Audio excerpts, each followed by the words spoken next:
तो टल गई, आगे जो होगा सो होगा, आगे क्या होगा कौन जाने। बस वसुदेव जी ने कहा ठीक है सरकार, मैं आपके जेल में ही रहूँगा।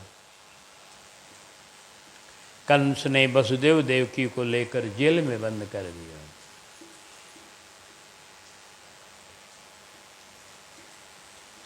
पहला बेटा उत्पन्न हुआ,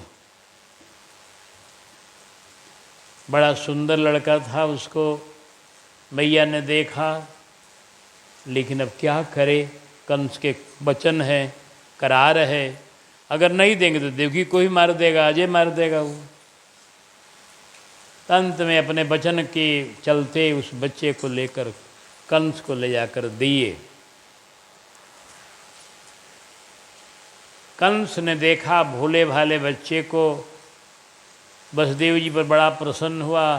कहा धन्य है वसुदेव जी, आप अपने वचन की रक्षा के लिए आपने इस बालक को काल के मुंह में लिया कर दे दिया। आप हैं धन्य है आप सत्यवादी, आपके इस सत्यवादिता पर मैं बड़ी प्रसन्न हूँ। इस बच्चे को ले जाइए, इस बच्चे से हमें क्या लेना देना है, हमको तो 8वां गर्भ से न आकाशवाणी में डर, आकाशवाणी के चलते डर है, आप ले जाइए।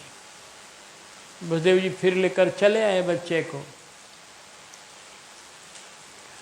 तब तक नारद जी पहुँच गए।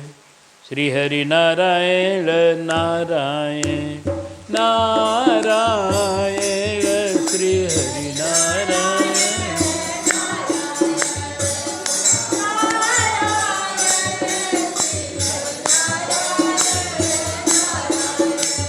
अरे जमुना के तीरे मथुरा नगरी स्वामी, जमुना के तीरे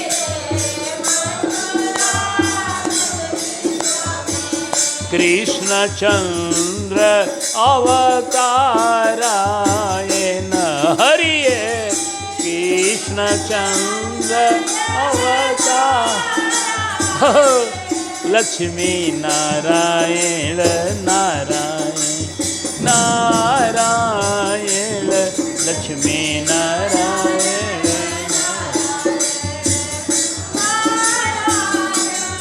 लक्ष्मी। बोल बिरधहरी सरकार की जय, आचार्य भगवान की जय। नारद जी तुरंत आकाश से नीचे उतर गए, राम इस कंस के दरबार में नारायण नारायण नारायण नारायण। कंस ने कहा आइए आइए देवर्षि, आपका सादर स्वागत।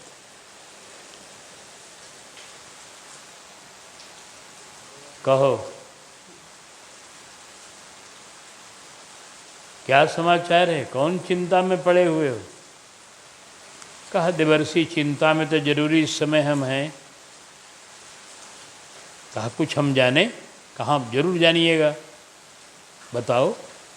कहा ऐसी ऐसी आकाशवाणी हो गई है, देवकी का 8वां गर्भ हमें मारेगा। मैं उसी से बचने को सोच रहा हूँ, कैसे बचूंगा। अच्छा नारायण नारायण नारायण, ये बात है।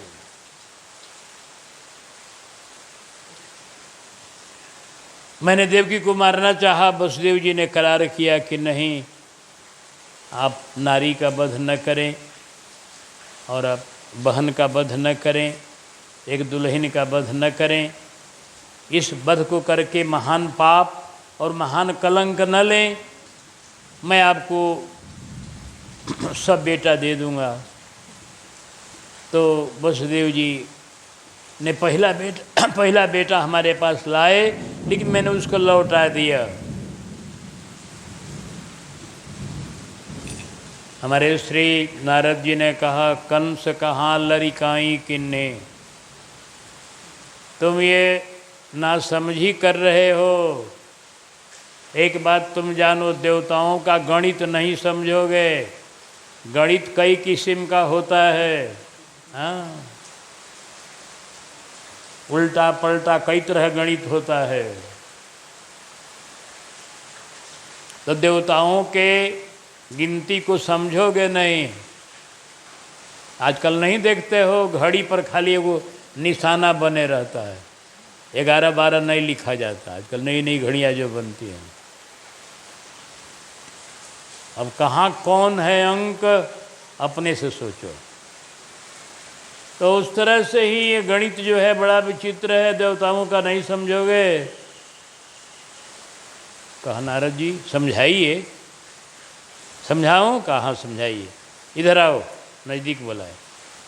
पृथ्वी पर रेखाएं खींची और कहा मुझे समझाओ तो, इसमें पहली है कौन रेख, अष्टम है कौन बताओ तो। 8 गो रेखा खींच दिया नारद जी ने, 8 गो। अब गोलाकार ऐसे, जैसे गोला एगो गोला खींच करके और 8 गो रेखा बना दिया उसमें। काई बताओ कंस कि इसमें 8वीं रेखा कौन है। तो यहाँ से गिनेंगे तो 8वीं रेखा यहाँ ई पड़ेगा। जहाँ से भी गिनिएगा, अगर 8 रेखा है तो जहाँ से गिनिएगा उसके बगल वाला में 8 हो जाएगा या करके। तो एक एक करके नारद जी ने गिनाया कि देखो यहाँ से गिनो तो ये 8वां है, यहाँ से गिनो तो ये 8वां है, यहाँ से गिनो, देखो पहली 8वां और 8वां पहला हो गया। ये है गणित। पता नहीं देवता लोग। एक बात और सुनो, देवता लोग सब तुम्हारी बात सुन गए हैं। तुम एकांत में बात कोई किए नहीं हो, वो सब जान गए हैं कि देवकी वसुदेव को जेल में बंद किया है, 8वां गर्भ को मारेगा। तो 8वां गर्भ को मारेगा, जब वो सुन लिए हैं तो उल्टा पलटी कर देंगे। पहले को 8वां कर देंगे, 8वां को पहला कर देंगे। क्या करोगे तुम?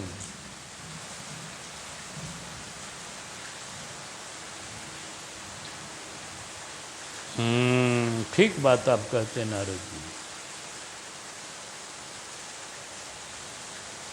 मैं नहीं छोड़ूंगा, अब मैं 8 को मारूंगा, उसी में दुश्मन हमारा मर जाएगा। नारद जी इसके बाद चले गए। वो नहीं गए कि मारो, नहीं, चले गए। अब यहाँ पर एक प्रश्न होता है, लोग का स्वाभाविक है वो, कि नारद जी तो संत हैं, वो भी उच्च कोटि के आचार्य हैं, भगवत अवतार भी हैं, ये सामान्य कोई जीव नहीं है, देवर्षि हैं, देवताओं में ऋषि हैं, अब उसमें भगवत अवतार हैं, उसमें ये भगवताचार्य हैं। तो ऐसे महान होकर इन्होंने बच्चों को मारने के लिए क्यों प्रेरित कर दिया इस कंस को? इसमें रहस्य की कथा है जो गुरुदेव ने अपने भागवत के प्रकरण में बताया है। इसका कारण ये है कि ये जितने बच्चे यहाँ जन्म ले रहे हैं, इनको श्राप मिले हुए हैं। देवकी के जो बेटे बन रहे हैं, ये ब्रह्मलोक के देवता हैं। ब्रह्मलोक के, ब्रह्मलोक में जब ब्रह्मा जी को इन लोगों ने हंसी उड़ाया है, एक बार ब्रह्मा जी पर ये लोग हंसने लगे। अब जौना कारण से हंसे हो, ब्रह्मा जी को दाढ़ी है, मूछ है पाकल पाकल, और अपना थोड़ा वृद्धावस्था के है ये हैं। पुरनिया हम लोगों के सबसे बड़े पुरनिया वही हैं। सभी लोगों के सबसे बड़का पुरनिया ब्रह्मे जी हैं। ब्रह्मे जी से अनेकों ऋषि लोग उत्पन्न हुए, जिससे सारा दुनिया भरा हुआ है। उन्हीं के कोई मानस पुत्र बने हैं जितने ऋषि लोग, उन्होंने अपने शरीर का 2 टुकड़ा किया। एक टुकड़े से शत्रुपा हुई, एक टुकड़े से मनु जी हुए। उन्होंने अपने शरीर के बाएं भाग से 2 टुकड़ा का मतलब कि मैंने अपने आधे अंग से मनु जी को प्रकट किया, आधे अंग से शत्रुपा जी को प्रकट किया। वही दोनों मिलकर पति पत्नी हुए। जो सृष्टि आज चल रही है वह मनु जी की सृष्टि चल रही है, इसीलिए हम लोग मनुष्य कहे जाते हैं। तब ब्रह्मा जी के उत्पन्न किए मनु और शत्रुपा हैं, अपने अंग से उन्होंने उत्पन्न किया। तो ब्रह्मा जी ही हम लोग के आदि पुरुष हैं, हम लोगों के पुरनिया वही हैं सबसे। बोल ब्रह्मा जी महाराज की जय। तो उनका हंसी उड़ाया ब्रह्मलोक में रहने वाले देवता ने। कुछ माने में, अब कौन माने में सारी बातें लिख नहीं दी जाती हैं। अब कोना माने में हंसी किया, कुछ लोग हंसी कर लिए, तो ब्रह्मा जी ने श्राप दे दिया कि 3 जन्म जन्मो पृथ्वी पर। अब वो लगे लोग प्रार्थना करने, ब्रह्मा जी हम लोगों पर कृपा करिए, बहुत दिनों तक पृथ्वी पर न रहें। अगर आपका बोले ब्रह्मा तुम्हारा वचन निकल गया तो झूठा नहीं होगा, कहा ऐसा कृपा कीजिए कि थोड़े दिनों में ही पृथ्वी पर का रहना हमारा समाप्त हो जाए, जल्दी मर जाएं हम। तो ब्रह्मा जी कहा ठीक है, जल्दी तुम मरोगे, उसके लिए उपाय हो जाएगा, जल्दी मरोगे। तो वही लोग जन्म ले रहे हैं देवकी के बेटा बन के, वो देवता हैं, उनको जल्दी से जल्दी जब 3 जन्म का हिसाब किताब लगा देना है। तो नारद जी को ब्रह्मा जी ने प्रेरणा किया होगा। गुरु जी तो यही रहस्य बताए हैं कि ब्रह्मा जी की प्रेरणा हुई, चाहे मन में हुई हो चाहे वचन से हुई हो। नारद जी हैं आ गए और उन्होंने जो कुछ कहा वो भगवदीय प्रेरणा से कहा, जिसमें वो बालक जल्दी मर जाएं और इस दुष्ट का पाप का घड़ा जल्दी भर जाए कि जल्दी इसका मरण होगा, संसार का कल्याण होगा। हाँ, ये बात है। तुम लोगों का श्राप, मान लीजिए कब मनुष्य बन के बहुत दिन तक दुख भोगते, तो एक ही दिन जन्म लिए उसी दिन मार दिए गए। ये 6 बेटे जो हैं ये सब ब्रह्मलोक के, इनका मरना ब्रह्मा जी की वाणी को सत्य करना। बहुत इस तरह से कथाओं का एक दूसरे से संबंध रहता है। सब रहस्य जानने से शंका नहीं होती है। नारद जी किसी की बुराई कभी नहीं कर सकते हैं, सबकी भलाई करने वाले। उनको मरवा कर भी उनकी भलाई कर रहे हैं। को मर जाएंगे तो जल्दी उनका मनुष्य जीवन का हिसाब वो ब्रह्मलोक में जाके स्थिर हो जाएंगे। तो नारद जी उनका भी कल्याण कर रहे हैं और कंस का बढ़ावा दे रहे हैं। कंस का पाप जितने जल्दी बढ़ जाएगा उतने जल्दी ये मरेगा। तो जो भी संत करते हैं, समर्थमान करते हैं, उनके में शंका नहीं करना चाहिए। समर्थमान का दोष नहीं होता है। समर्थ कहूँ नहीं दोष गोसाई, समर्थ कहूँ नहीं रवि पावक सुरसरी की नाई, रवि पावक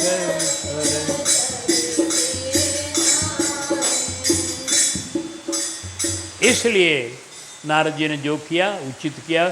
नारद जी भगवान के मन के अवतार हैं। जो भगवान का मन होता है वही नारद जी कर देते हैं। भगवान की जैसी इच्छा हुई, उनकी जल्दी मृत्यु होगी, जल्दी उनका पाप श्राप छूट जाएगा। तो कंस ने मंगाया, उस बच्चे को मार दिया। इसी तरह से 6 बच्चों का संहार कर दिया। अब 7वें में श्री बलराम जी आए। बलराम जी जब आए तो बलराम जब कहीं बड़ा भाई बन के आए। क्यों बड़ा भाई बन के आए? एक तो ये कारण है कि भगवान का स्वभाव है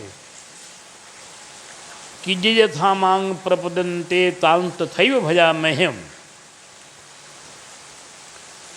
ये यथा मांग प्रपद्यन्ते तां तथैव भजाम्यहम्। जो हमको जिस प्रकार से भजन करता है मैं उसको उसकी प्रकार से भजन करता हूँ। तो लक्ष्मण जी के रूप में शेष जी छोटे भाई बन कर के और उनकी आज्ञा मानकर बहुत सेवा किए। तब भगवान ने सोचा कि इस अवतार में हम छोटा भाई बन जाए, हम इनकी आज्ञा मानेंगे, हम इनकी सेवा करेंगे जो करना हो। एक तो ये भाव। दूसरा भाव है कि रामावतार में ऐसा प्रसंग आया जो लक्ष्मण जी को पसंद नहीं था, लेकिन अब छोटा होने के कारण वो राम जी को कुछ कर नहीं सकते थे, आज्ञा माननी पड़ती थी। जैसे राम जी का वनवास हुआ, यह लक्ष्मण जी को पसंद नहीं था, बिल्कुल उनको बिल्कुल पसंद नहीं था। और वाल्मीकि जी में वर्णन है कि एकदम रोष में आ गए हैं, एकदम धनुष बाण लेकर तैयार हो गए हैं, एकदम यहाँ तक बोल दिए हैं कि मेरा ये धनुष श्रृंगार नहीं है, मेरी बाहें ऐसे नहीं है, आज इन बाहों का कमाल कोई देख लेगा, आज मेरे धनुष का कमाल देखेगा सारा संसार। रघुनंदन ये कोई बात है? राजगद्दी की तैयारी राजा जी ने कराया, राजगद्दी की तैयारी हो गई, तो फिर उसमें अब नहीं का प्रश्न क्या? एक बार जो बात हो गई सो हो गई, फिर दूसरी बात तो जो भी हुई है वो नारी के संग हुई है। हम अब लक्ष्मण एकदम हो गए कि नहीं आप गद्दी पे बैठिए और अकेले मैं आप गद्दी बैठाऊंगा, यहाँ तक बोले हैं, अकेले बैठाऊंगा आपको और फिर देखूंगा सब संसार को, जो जो इस गद्दी का विरोधी हो गया आपके गद्दी का, कौन आता है सामने, जो आएगा सबको मैं देख लूँगा। इतने रोष में आ गए थे कि राम जी ने उनको रोका, लक्ष्मण जी आप शांत हो जाओ, हम गद्दी पर अब नहीं बैठेंगे। वहीं पर लिखे हैं मैं साकेत में कि धर्म बड़ा धन धाम नहीं, धर्म बड़ा है लक्ष्मण, धन नहीं बड़ा है, राज्य नहीं बड़ा है, धर्म बड़ा है। हम पिता की आज्ञा पालन करेंगे, हम धर्म पर चलेंगे, तुम भी इसी धर्म पर रहो। लक्ष्मण जी चुप हो गए, क्या करें, सब तमतमाए, अब फिर चुप हो गए। अब राम जी को जंगल में जाना, कांटे कुसे में चलना, पृथ्वी पर सोना, ये लक्ष्मण जी को नहीं पसंद था, लेकिन अब छोटा होने के नाते राम जी इशारा कर दे तो मानना पड़ा।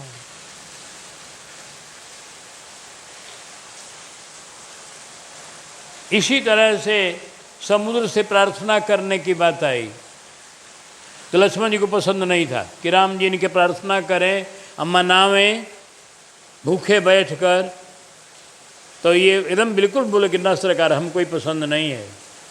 लेकिन राम जी बोले कि भैया विभीषण जी की राय हो गई है, आप प्रार्थना करेंगे फिर होगा जो होगा। 3 दिन तक भूखे रहे राम जी, 3 दिन तक कुछ खाए पिए नहीं, एक जगह बैठे रहे 3 दिन तक। लक्ष्मण जी को सहन नहीं था कि 3 दिन तक राम जी ना व्रत किए तो भी नहीं सुने समुद्र, अंत में रोष करना पड़ा। 3 दिन का समय चला गया और ये प्रभु को भूखा नहीं। लक्ष्मण जी को ये भी पसंद नहीं था, लेकिन ये प्रभु जी ने, अब उनके सामने क्या करेंगे, ये चुप रह जाते। फिर जब राम सीता वनवास का समय आया, सीता जी को छोड़ना हुआ वाल्मीकि आश्रम पर, लक्ष्मण जी घर बारी अग्नि परीक्षा जिसकी हो चुकी, सबके सामने अग्नि में माँ ने परीक्षा दिया, अपना अग्नि प्रकट करने वाला मैं, और परीक्षा के बाद भी इनका वनवास। लेकिन अब राम जी की आज्ञा में रहने वाले लक्ष्मण कुछ नहीं बोल सके, हृदय में दर्द बहुत हुआ। लक्ष्मण जी को ही पहुंचाना पड़ा राम जी की आज्ञा मान के, लेकिन बड़ी हृदय में दर्द हुआ कि ये तो दिल दहलाने वाला प्रसंग है। और तो लक्ष्मण जी ने अब सोचा कि अब बड़ा भाई हम बनेंगे, अगर अवतार का आएगा प्रसंग तो। लक्ष्मण जी की इच्छा थी कि हम बड़ा भाई रहेंगे तो हम जैसे चाहेंगे वैसे ले चलेंगे, अब हमारी बात नहीं उठाएंगे राम जी। अब बड़ा भाई बन गए इस अवतार में, यह भी एक रहस्य है। ज़्यादातर इसी रहस्य को हम लोग मानते हैं कि लक्ष्मण जी ने सोचा कि राम जी जगह जगह हमको दबा देते और इनको जो मन आया सो कर लेता, कोई कुछ भी। समुद्र जी 3 दिन तक नहीं सुने, इनको जंगल हो गया, महारानी कैकेयी ने जंगल दे दिया, अब सीता का वनवास हो गया। तो ये सब अब हम ऐसी घटना नहीं होने देंगे, यह सोचकर हमारे लखनलाल जी अब बड़ा भाई बनकर बलराम जी के रूप में आ गए, 7वां गर्भ के रूप में। और भगवान का स्वभाव है, लक्ष्मण जी को एक बार छोटा भाई बनाए, कहा चलो बड़े भाई बन के रहो, प्रभु का अपना लीला है यह। लीला में कब कौन क्या बनेगा ये ठाकुर ही जानते हैं। और जो भी वो करते हैं ठीक करते हैं। इनको अब कर बड़ा भाई बनाया और आए गर्भ में तो अपनी माया को बुलाया, कहा कि इनको तो कोई मार सकता नहीं है, शेष हैं। शेष कभी कटता नहीं है, आप पढ़े लिखे हैं जानते हैं। भागा दीजिएगा किसी अंक में किसी अंक से तो उसका शेष जो बचेगा वो नहीं कटेगा। तो लक्ष्मण जी शेषा अवतार हैं, शत्रु ये बलराम जी तो शेष है, शेष को कोई मार नहीं सकता है।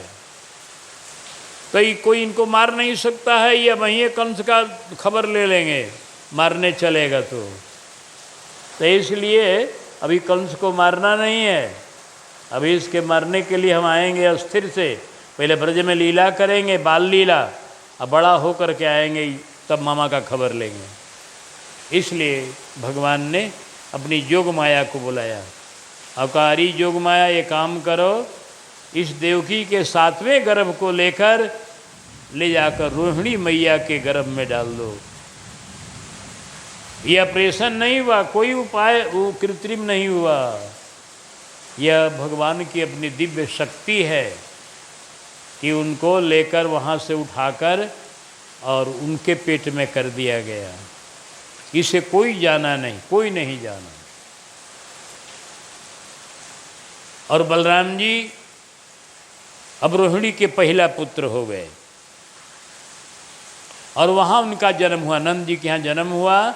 नंद जी के यहाँ रहती हैं, ये भी पत्नी वसुदेव जी की ही हैं।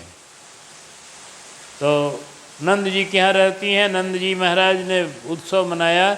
उनका जन्म हुआ था छठी के दिन, इसी भादों में शुक्ल पक्ष की छठी के दिन बलराम जी का जन्म हुआ।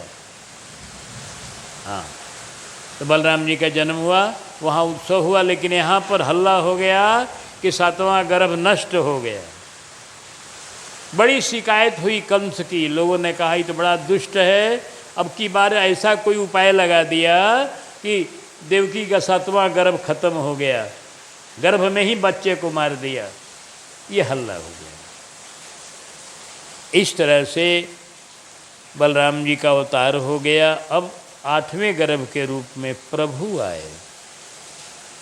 प्रभु जब आए तो देवकी मैया का प्रकाश बढ़ गया, उस जेल के अंदर में प्रकाश बढ़ गया और देवकी मैया का हृदय प्रसन्न हो गया। जब प्रकाश बढ़ गया, देवकी मैया के शरीर से प्रकाश निकलने लगा नीले रंग का। जहाँ बैठती तहाँ प्रकाश फैल जाता। जाकर के सेवकों ने कहा, महाराज महाराज ऐसी ऐसी बात हो रही। कंस ने कहा मेरा दुश्मन आ गया, 8वां गर्भ है ना, मेरा दुश्मन आ गया। अब सावधानी बरतो, एकदम एक एक क्षण पहरा बढ़ा दो चौगुना, और कहीं से कोई इधर उधर कोई न हो सके, दुश्मन हमारा भाग न सके। बच्चे का जन्म होते मुझे खबर देना और पहरा सख्त करो। अब कंस के कारागार में पहरा सख्त चल रहा है और भगवान गर्भ में आ चुके हैं। गर्भ स्तुति अब आज नहीं कल होगी, और कल दिन के सत्संग में गर्भ स्तुति होगी और देवकी मैया के स्वप्न का वर्णन होगा, और रात्रि के सत्संग में भगवान के अवतार की बात होगी। बोल भक्तवत्सल भगवान की। आइए हम लोग भगवान का नाम लेते हुए भज गोविंद गोविंद गोपाला, भज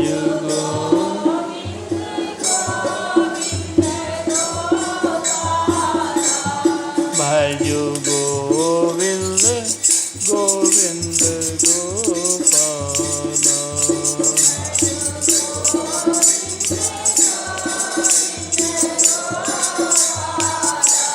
भजो मुरली मनोहर नंदलाला, भज मुरली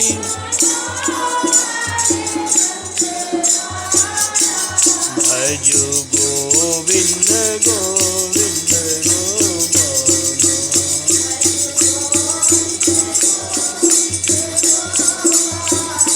भजो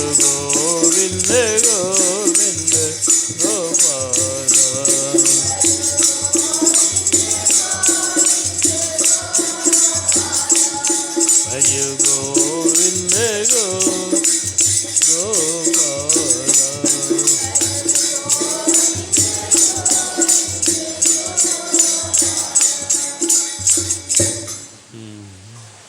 आरती करो।